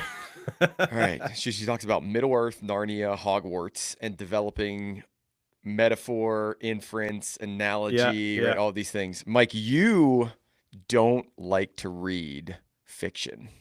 yep. You It's are an true. anti-fiction person, just like I am an anti-physical book person, right? And while we can exist on this earth in harmony, we should have this conversation. Why don't you read fiction books? That's a great question. And I think at this point, actually, I'm not anti-fiction. Okay. It's just the fiction books are never the ones that I'm excited to Yeah. pick up and Yeah. read. Yeah. I have several fiction books that I want to read. Uh, Toby, Joshua, Rachel, they all love fiction books, and I see them reading them, and they talk about how great the stories are. And I pick them up, and I'm like, I'm going to read this one, and then I start reading it, and it just isn't doing it for me. And the argument, you can make the argument that I should be reading those fiction books because of the empathy that it's going to develop in me. We Hmm. talked, I even made the argument earlier about how it helps kids understand, things from other people's perspectives. Hmm. So if you want to give me an action item for that, you can. I will probably fail at it, but I am willing to try again. I don't think it's fair to give you an action item to read a fiction book. I think though, No, no, no. I think it is. Do it. Do it. Mike, read a fiction book. oh, It's going in the my outline. big thing is like don't read a whole fiction book. Read a fiction short story. Like find Sure. one. Like have Okay. you ever do you know did you ever hear of a book called The Velt? Mm-mm. All right, I'll send it to you. I'll send it. It's a book from a long time ago. It actually is very timely today, and you'll understand why when we do it. But it's a short story, and it's a really interesting take on the world at the time, and then it's very applicable to right now. But I just think there's a both and here, right? Like, and what I struggle with is she talks about metaphor, inference, and analogy. And what it made me do is it made me go, do I read fiction books to actually think about metaphor, inference, and analogy, or do I just read them to be entertained? Like, do I just want to go into another world and like kind of escape what we're doing? And I think most of the time that's what I do. And this is where I've always, for lack of a better way to put it, like poo-pooed you know, um, literary analysis and like these lit classes where it's like we're going to take this person's work and we're going to study the in-depth meaning of this work. And I've been like, why? Like, let's just have fun. Like, let's just entertain this. And but I think there's something there, and I think it happens more than we realize. Is you're reading this fiction book and you're really comparing, oh, well, how does that relate to my life? Or, oh, how does that relate to the way somebody else handled this in a different context or in a different book? And how did they develop this world versus this world? And I think like so one of the books that really kind of just wrecked my world in terms of doing this is have you read Ready Player One? Mm-mm. Okay, so Ready Player One, you'd get a kick out of it because you're a child of the 80s like I am.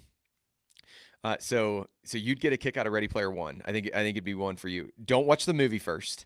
Read Okay. read the book first. I promise you. But you really kind of place yourself in the world. At least I did, and you're like, what would it be like to be in this world? Like, what would it be like to be in this world, and kind of go from there. So the short story would be the Velt. The long story would be Ready Player One. It's nerdy enough that I think you'd like it, and I'll get off my fiction soapbox now. Okay. So you'll have to send me the links for I those so will. I can put them in the show notes. I will for sure. But Ready Player One, I that one I have. And you know what, Corey? I'm gonna buy this right now. It will be here Sunday, December 21st. As we record this, that will be before the episode comes out. But here's my Christmas fiction book. And if you hate it, blame it on the audience, not me. Not sure that's how that works, but okay. Okay. All right, ready to move on to the next one? I am. Okay, so let's talk about dyslexia. Actually, it's not just dyslexia. Part 3 is when the brain can't learn to read. Mm-hmm. Chapter 7 is dyslexia's puzzle and the brain's design. So this one does talk a bit about dyslexia, and I find it fascinating how she talks about this. Mentions that dyslexia is not a reading disorder since the brain was never intended to read. Mm-hmm. Very interesting point. Never thought about it that way before. And there's lots of potential sources of dyslexia. So some of the ones she mentions here are a flaw in the older structures of the brain, a failure to achieve automaticity. So that's basically the efficiency on the timeline that she talked about in the last chapter, an impediment in the circuit connections among the structures, a completely different circuit being formed for reading, or the hard one, multiple structures, multiple deficits, and multiple subtypes. Yeah. So basically, you're never going to find a single cause for this, but kind of here's, what happens. I liked the definition of disconnection syndrome, which is when the different parts of the brain necessary for a given function are cut off from one another, causing the function to break down. So this is really at the heart of what she's talking about. Mentioned earlier, you've got the visual, you've got the auditory, all these different parts coming together when you learn to read. So if one of those isn't functioning correctly, it can cause the whole system to not work. And that's basically what happens with dyslexia. And brain scans of children with dyslexia show that the brain actually creates a completely different reading circuit. And she's got lots of examples of those potential circuits that could be created based on the different deficiencies inside the book, which is really interesting. I think the larger point she alludes to here, which is kind of fascinating, is that readers with dyslexia use far more right brain structures. So the larger point she kind of drives at in the next chapter specifically is the right side of the brain is the one that is more creative. So dyslexia in a way can just kind of push you in a different direction, and you develop strengths in other areas, Mm-hmm. which is really cool. And I love one other phrase here, learning to read. So this is kind of like what could go wrong, right? This specific sentence is awesome. Learning to read, like Red Sox baseball, is a wonderful thing that can go wrong for any number of reasons. And that's a great taste of her writing style, I Yep, think. yep, yep, yep. So Mike, help me remember. Right brain is creative, left brain is analytical. Am I Yep. am I thinking about that right? Okay, I was trying to remember that. I I think one of the important parts is when you get into part 3 of this book is she has a kid with dyslexia, and it's part of her family as well. Like, and she describes how dyslexia has, been part of her great grandfather, and then it kind of moved down through her thing. So she's passionate about this. The other one is like, you can very much see how she's trying to apply this in her academic work now. So she's done all this work on writing, she's done all this work on reading, she's done all of this work on alphabets and all that stuff. And now you can see where she's moved into. She's moved into this idea of like, let's apply this to understanding dyslexia and understanding and trying to help people who struggle with dyslexia to overcome this. And she's I love authenticity. I love the fact that people are intellectually honest about certain things. She talks about it at one point in time that only time and more evidence will tell the truth, right? Like, so she's not trying to come out with this book and say, we figured it out. Here you go. Done. Which, if you can do that, that's great. But she's just saying, we understand this is a problem, and here are the connections we're trying to make, and we're trying to understand this. And this is what we know so far, and time's going to tell the truth. I actually think this stuff, while it really has no direct impact on my life, kind of thing. I mean, I may have students who struggle with dyslexia. That's probably the closest connection that I have to this. This is like the most interesting section of the book to me.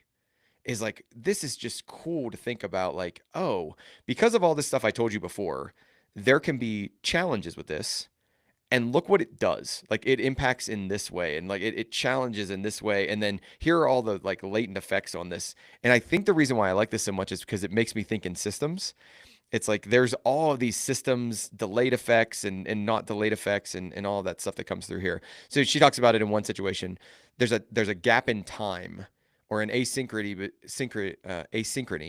between their visual and auditory processes, and how that like plays out in their information processing, and how it plays out into the implications. I just think she does a really good job talking about dyslexia, and then she goes into a section there, and that's where you got the Red Sox baseball quote. If I had 5 minutes to talk to parents, teachers, and parents everywhere, and then and like, and then she just Yeah. unpacks, she just like unloads, and I was like, man, we found her thing. Like, we found her thing that she's Yep. super passionate about. It's a really good section on kind of the background of dyslexia. Yeah, well, that actually leads into the next chapter. So let's go there and continue this conversation. Mm-hmm. Chapter 8 is genes, gifts, and dyslexia. And one of the reasons that I think this is personal is not just that she has a child with dyslexia, but also she identifies some of these traits in herself, even though she doesn't have dyslexia. So she mentions in chapter 8, the left hemisphere tends to be more precise and time efficient, which makes reading easier, but creativity harder. Okay. And that time efficiency, if you don't have that, she talks about how it influenced her ability to maintain a tempo in music. This, okay, so I'm obviously left brained at this point, because one of the things that drives me crazy is when people just cannot keep a beat. Uh-huh. And I'm not a drummer, that's not how I'm wired. But I know people who, if they play guitar and sing by themselves, they sound amazing. But when you try to sit down and jam with them, they cannot Yep. lock in. And it's like, dude, I don't even know where to go with you. Yeah, yeah, yeah. Yep. And I never made the connection that was heightened right brain, decreased left brain sort of a thing. But I think that those the things that contribute to dyslexia, like you can kind of see, the letters are scrambled or not. That's oversimplifying it. It's not that simple, but you can, you can clarify, I think, with enough testing if somebody has dyslexia. But at what point do you cross that threshold? And it's not just dyslexia that this shows up in. This influences everything in your entire Mm-hmm. world. Mm-hmm. So I think it's really important to understand yourself, to understand the way that you're wired, and then what do you do with that? Yep. Yep. Yep. You don't try to minimize your weaknesses. You because that's one of the I think natural reactions is, well, this is a weakness. I'm just going to work on this until it's not a weakness anymore, and then you just become kind of average at everything. I think the better approach is to recognize where your strengths are, figure out how you can leverage those. Doesn't mean you don't work on your Yeah. weaknesses at all, but what are you optimizing for here? And some of the most successful people in history have had dyslexia. Thomas Edison, Leonardo da Vinci, Albert Einstein, she said, were all considered to have had dyslexia. And I never heard that before. There were lots of other examples, and there was one story specifically she mentioned about the race car driver. I forget the person's name, but Steve. Yeah, I can't remember it either. the point was they had a hard time learning to read, but they were very successful in other ways because they learned to lean into the things that actually worked for them. And I feel like that is a great strategy for absolutely everybody. She doesn't frame it as that, but that's how I read this section. And I'm like, oh, this is totally applicable to everybody Yeah. everywhere. It's not just, what do you do with if you know somebody with dyslexia. Yeah. I feel like this is it's not cleanly generalizable because of the way that it's packaged, but there's definitely a lot of stuff that we can apply to our own lives from this. Yeah, and this is consistent with, you think about somebody who's blind or deaf or something like that, where a lot of times that their inability to see gives them a heightened sense of hearing, or like those kind of things. It's a very similar idea to hear to me is, oh, my brain doesn't make connections in terms of reading and writing, like yours might, or like understanding that alphabet or whatever it might be, but I can account for that in other ways, and it's allowed me to develop these things in this other way. And I think it's just really, really cool to see how this applies, or that same idea applies in the brain of a reader who doesn't read like everybody else does, or makes connections differently, or whatever. I think that's a really neat point. I'm ready to go to 9. All right. The last chapter of the book, which is titled Conclusions. It's not a true conclusion, but really it's the subtitle here, from the reading brain to what comes next. Mm-hmm. And I'm not quite sure how to summarize this chapter, but this is where she starts to get into some of the digital stuff. Mm-hmm. There were a couple things in here that she mentioned which got me thinking, but this book was written so long ago that it doesn't cleanly map to where we are right now. Yeah. Yeah. She mentions that as technology advances, our capacity for good or bad will be exponentially increased. I mean, can totally understand and see that playing out. And she asks the question, will the next generation's capacity to find insights be altered? And I think absolutely it will be. The technology that we use, not just what we read, but how we read it influences who we are. And then it's gone beyond just reading now. It's the video and the audio and the TikToks that you were mentioning earlier, and garbage in, garbage out. Which I think, this is where you start to see the genesis of the idea she's turning around in her head and leading into Reader Come Home, the next book that she read, which is really, really good.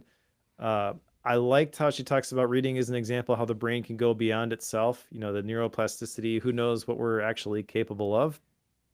New thoughts come more readily to a brain that has already learned how to rearrange itself. And that I think I've seen evidence of in my own life too. The more books I read, even if it's not related to the content that I read, the more ideas I'm able to have, the better those ideas tend to be. Online literacy challenges the traditional roles of author and reader. And the point she's kind of making there is when everybody can just throw up a blog post, the barrier to entry is pretty low.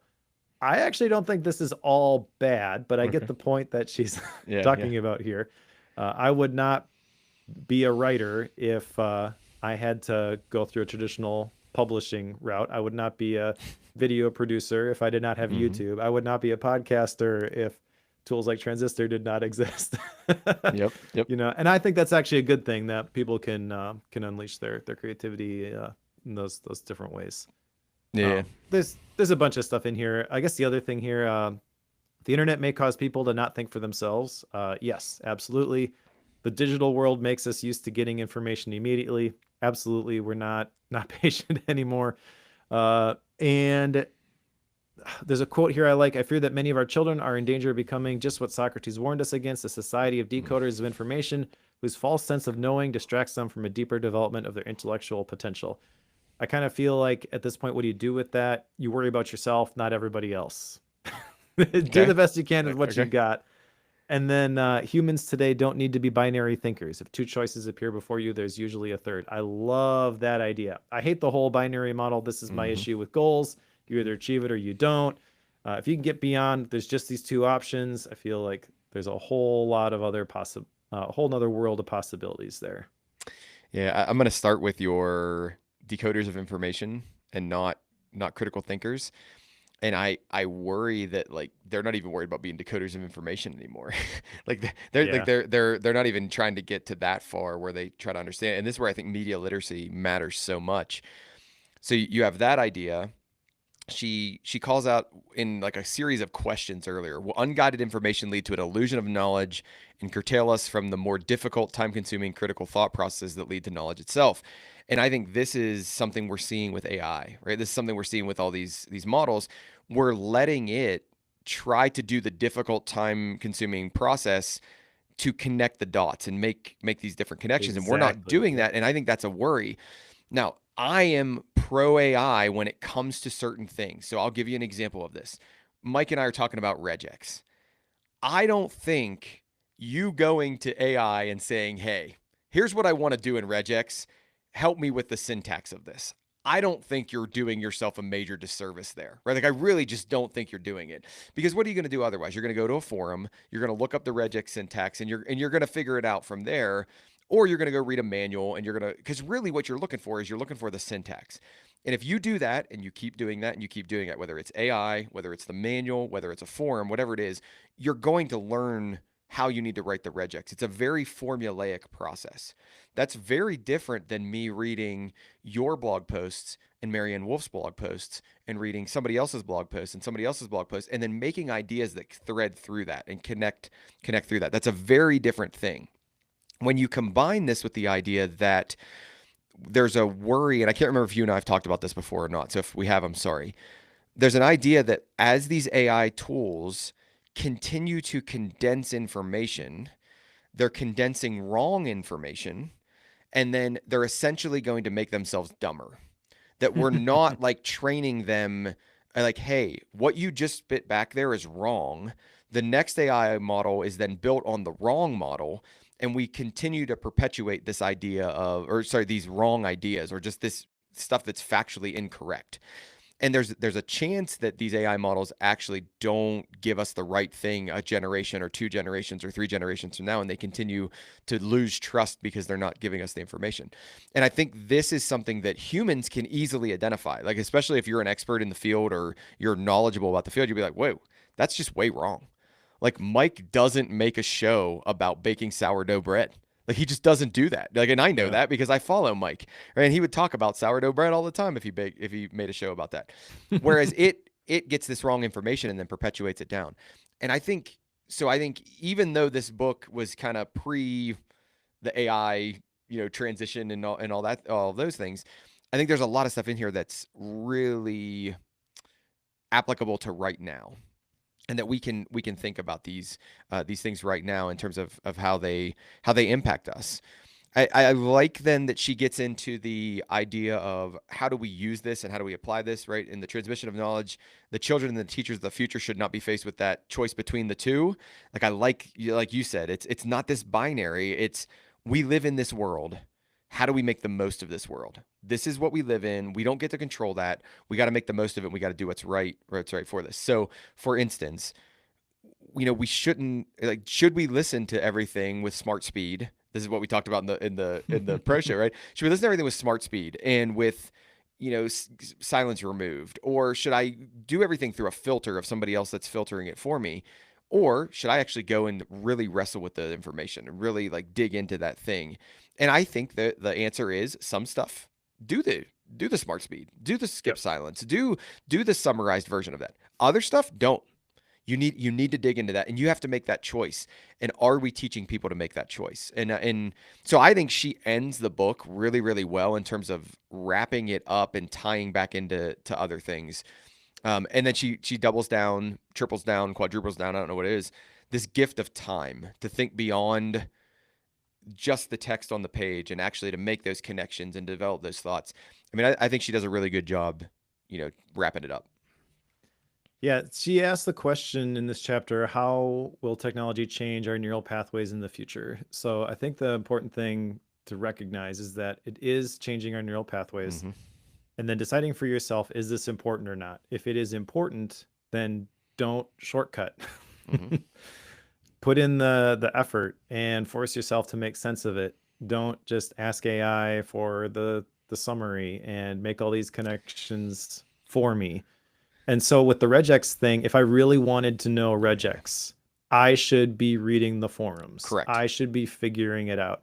I'm not a web developer. I will never need to know regex again, most likely. So just give me the answer, and then I'll move on to what I am actually optimizing for. The thing to be aware of, though, is that just because I created this regex, I don't know regex. Okay, just because I can retrieve an Mm-hmm. answer Mm-hmm. does not mean I am a knower of things. Yep. Correct. So decide for yourself what is actually worth knowing and chase that with curiosity, and don't shortcut that. It's not a problem to be solved and then you just check the box and you move on to the next thing. It's something to be wrestled with as you develop what you actually think about something. Yep. Beautiful. Beautiful. Well said. All right. Well, anything else from this book before we go to action items? Nope. I'm ready to go to action items. All right. So, other than the fiction book that you gave me, reading Ready Player One, I have no action items from this book. And I think that's appropriate. Okay, so you That don't doesn't either. that doesn't bother me at all. And again, I don't even remember if my action item comes from this book or something else that I saw, but I agree. Like I don't have many or any action items from this, so and I'm okay with that. All right. Well, let's go to style and rating then. And I think the style of this book is amazing. I can totally understand why, if neuroscience isn't your thing, you probably aren't interested in this topic. If you are even vaguely interested in neuroscience and how it relates to the ability to read, I don't think you could pick a better package. Yep. So Marianne Wolf is a phenomenal writer. You mentioned the Bandersnatch previously, and like the tying together of the worlds. So you mentioned, let's see, Lord of the Rings, Narnia, and Harry Potter, right? Yep. And so she'll use like those three things in a list, and then the next sentence she'll write a sentence in a way to prove her point, where she'll reference like main characters from each of those three stories. Mm-hmm. And the way that she does it, it doesn't add a whole bunch of length to the book. It doesn't feel like just get to Agreed. the point already. It's brilliantly woven together. Yep. Mm-hmm. It's a nonfiction book that almost reads like a fiction narrative. It's interesting to read if you're interested at all in the topic and the story that she is telling. And she says right at the beginning what it's about, so I don't blame people who are like, nah, this isn't for me. But that's the difference, I think. There is like she's not holding the powder until the end. I agree. Like, this is what this is about, and now I'm going to tell you why I think this. So if you're interested in it at all, I think it's a really really good book. There is so much science in this book. If you look at the back and all of the references, I mean, she has put in the work. She has a whole bunch of colleagues. She's worked at places where they have whole programs devoted to this stuff. She is the world's expert in this. If you had to pick one person, she's the source. And unlike a lot of other people that I have read, they are the source for this particular thing. And while I guess I better read what they wrote about it, very dry, very boring. That's not Marianne Wolf at all. There's a lot of personality that comes through in the way that she writes. And honestly, like I can't think of a better author at like weaving together these historical narratives with modern research with personal stories. Mm-hmm. Uh, I I think it's interesting that we go through this book and there are zero action items associated with it. But like I said, I do view this as a bookend to How to Read a Book. Yeah. The How to Read a Book is the how, Proust and the Squid is the why. Okay. And if you don't care about the why, you're going to want to skip this one. If you are at all interested in the why, this book is amazing. The story and science of the reading brain, it's exactly what it says on the tin. I am going to give this book 5 stars. I was hesitating. I was kind of going back as I was reading it between 4 and 5. Mm-hmm. But having to wrestle with the fact that I think, anyways, you didn't really like this. It kind of clarified for me what this book Yep. was intended to do. And I recognize that it's not going to be for everybody. So it's sort of like a 5 with an asterisk. Uh-huh. I get that. But I really enjoy this book. I really like Marianne Wolf. It's sort of the best version of what I expected from this. I guess I feel a little bad because I didn't even consider the fact that maybe you wouldn't like this one. No, I'm better for having read it. So don't do that at all. Yeah, don't do that at all. I'm better for having read it. Okay, good. So if you're interested at all, especially in like the neuroscience behind reading and how this impacts how you read, what you read, I don't think it's very tactical, but it's really interesting, and I would recommend for that type of person you pick this one up. If the topic doesn't resonate with you, if you listen to this episode, you got to this point and you're like, yeah, I know everything that I care to know about reading in the brain, then skip this one. But if this is a topic of interest, this is a great book. Yep. All right. So I am so torn on this. Okay. So I'm going to address a couple of things that you said, and then I have to try to work my way into a rating because as of me talking right now, I don't know what I'm going to rate this book. So Bookworm, our tagline for the show. Bookworm is dedicated to doing more than reading just reading books. Mike and Corey read a book every 2 weeks and discuss the ways it applies to the author's lessons apply to their lives. Okay. We don't say that we read books that we like. We just say we read a book and we apply it to our lives, right? So I think about this and I say, okay, I read a book and I apply it to my life. Having talked to you about this is an interesting book. It's an incredibly well-written book. I could not agree with you more that like there is no qualm about the fact that she is a great writer. There's no qualm about the fact that she is an expert in her field. I've already said earlier that she takes complex academic topics that I'm sure she's written tens of hundreds of however many papers on these complex academic topics in her research group. And she's had grad students write them on. And she takes it and she makes it packageable to everyday people, non-academics, people that are just interested in neuroscience and reading and all of these things, dyslexia and all this stuff. She does a fantastic job. Absolutely fantastic job. There's no way I'd read this book again. Absolutely zero way. Like you would have to pay me a decent amount of money for me to read this book again. And it's just because I don't care. I'm not that interested in most of what she wrote. That's not a slight on her. That's not even a slight on the book. That is a thing that is acknowledging the disconnection between my interest in this topic and what she wrote about. It's nobody's fault. That's totally fine. I have nothing negative to say about what she did. And you've heard me in the past. I will say negative things. I have no problem saying something negative like I didn't like this section. I didn't like the way the author did this. I didn't like the structure. I didn't like whatever it is. I have none of that. It was just a pure disconnect between what I'm interested in and what she wrote about. Now, one of the things you'll acknowledge having listened to the episode is like I still got stuff out of this book. Like I still got a decent amount out of this book. And then what's important here too is I got a lot out of the conversation that Mike and I could have around this book, and like trying to make connections here and trying to do, the application to life and those kind of things. So that was important for me as well. So do I walk away from this book being like, this was a gigantic waste of my time and I wish I wouldn't have done it? No. Would I read the book again? No, absolutely not. Right? I have no interest in reading the book again. Did I make my idea integration board or my book on a page for this? No. Am I going to make an idea integration board or book on a page for this? Absolutely not. Like, I'm just not going to do it because I don't see what's in this book connecting to the knowledge management or the knowledge graph that I want to build in my life.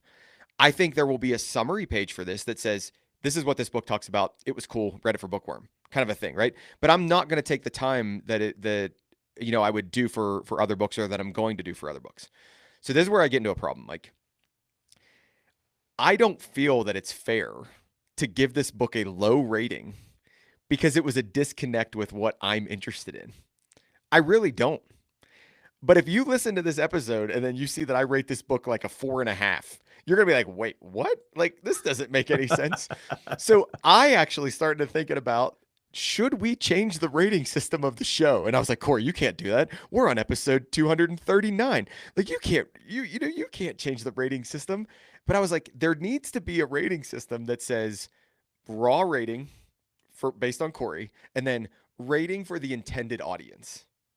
Because I think if you rate this for the intended audience, it's easily a 5-star book. Like, for the intended audience who cares about neuroscience, who cares about reading, who cares about dyslexia, like, this is without a doubt clearly a 5-star book. Hands down, 100% 5-star book. But then what do I rate it, Mike? Like, and this is an actual question. This is not me like buying time before I give it a number.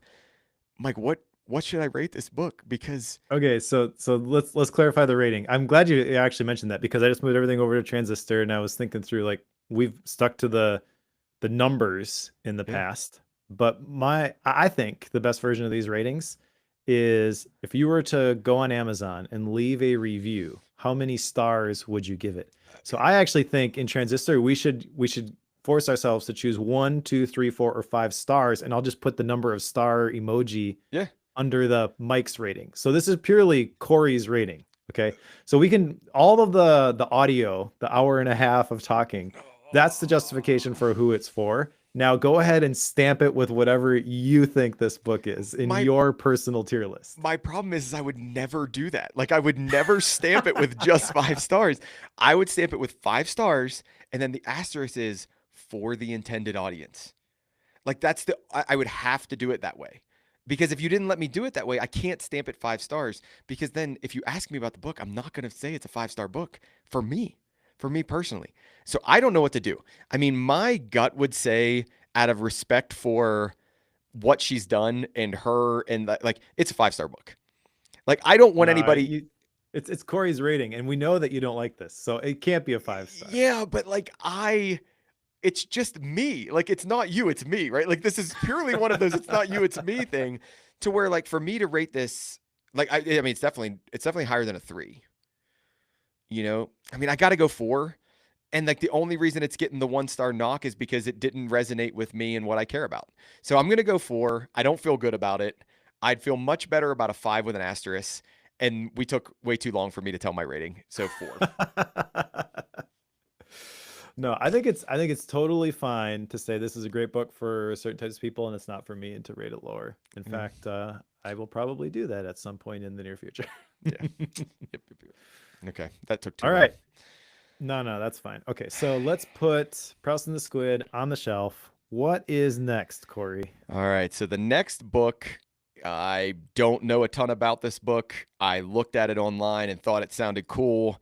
I read the description. I looked up the people and said, okay, let's give it a shot. It's called Hacking the Human Mind, the behavioral science secrets behind 17 of the world's best brands.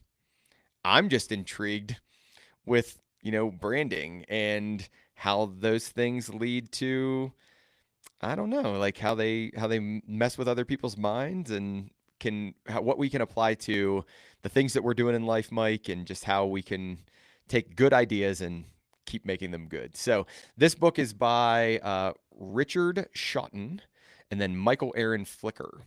So it's called Hacking the Human Mind. If you're reading along with us, pick that one up. That's going to be our next episode. Mike, what's after So that?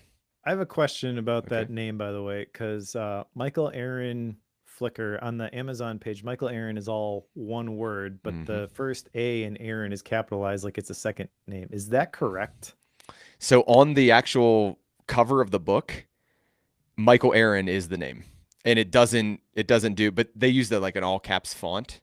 So yes, it's Michael Aaron, Right. the So author. in the Amazon listing, okay, yeah. So it's all one word. It's kind of weird that it's hmm capitalized in the middle, kind of camel case. In the But bio, it's all one word again with the capital A. So yeah, I mean that's just it's the nature of it. interesting. Okay. So after that, we're gonna read my Gap book from last time, and that is Intentional by Chris Bailey. Now, I'm going to tell you right now, Corey, because I've read this book and I like this book, and there will be other podcasts coming out before this one, probably, where I talk about this book. Okay. There is no pressure for you to rate this highly simply because I might. Okay. I'm picking this one because it's timely. It's about to be released as we record this. It will be released by the time this episode, I believe, goes live or right before. Yeah, I can't remember. Math is hard. It's coming out at the beginning of January. And I want to start to try to pick more timely books that way. I feel like if people are going to listen to Bookworm because they need a filter for like which books are actually worth reading, then it makes sense to do that kind of No. thing. And yeah, I guess spoiler alert, I've read this and I like it, and I think it's going to be a really cool conversation. So, Does this connect with the course he just put out? oh, you mean the course that I helped him create? Yes, Yes, it does. it does. Okay. I assumed so, but I didn't want to over assume, but I assumed it So connected. the course talks about some of the models and things that he talks about in this book. It's not a just a different version of the book. The course includes an assessment and then like a whole bunch of tactics for actually applying the concepts that he'll talk about in the book. But it's a book about goal setting that I don't hate. Okay. That's my one sentence summary. There you go. I mean, you should put that on the Amazon page. No, he's got like Charles Duhigg and some many more fancy lads Yeah, but than he does. But than he Mike doesn't have Schmitz. the mind map guy, right? Like that's what you. Right. Okay, you got any Oh man. Gap books? No, no, absolutely not. No, I'm What not about doing. Bandersnatch? I thought you were going to read No, that one. I said I'm gonna read it. I didn't say I was gonna read it as a Gap book between Mm, now and then. So no, no okay. Gap books, Well, intentionally. my Gap book is going to be Ready Player One, which is There, on its way. there So, you go. I might read that with you just because it's fun and I want to read it again. okay. I So know nothing about this. I just know it was a big deal back in the day and everybody talked about it, but I never read it. I hope you're gonna like it. I think I will. All right. Well, thanks for listening. If you want to recommend a book, by the way, you can do that much more easily now by going to bookworm.fm/recommend. It'll take you to the form. You can put in the book, the author, the link if you've got it, so it's easier for us to find. But would love to get some recommendations. If you want to support the show, that would be amazing. We have a pro show which has an extended ad-free episode in a private feed. So today, the pro show, we talked about my switch to the Apple Podcast app and how I surprisingly enjoyed it. Uh, there's also a bootleg feed, which gets released right after we record this. So usually that's about 2 weeks before the episode goes live. So if you want it hot off the press, join the membership, and you'll get access to the pro feed and the bootleg feed. You'll also get access to a Bookworm wallpaper and the video replay of the reading masterclass that I did, 2.5 hour workshop on how to read better. And all of that is $7 a month. You can go to patreon.com/bookwormfm or just bookwormfm/pro.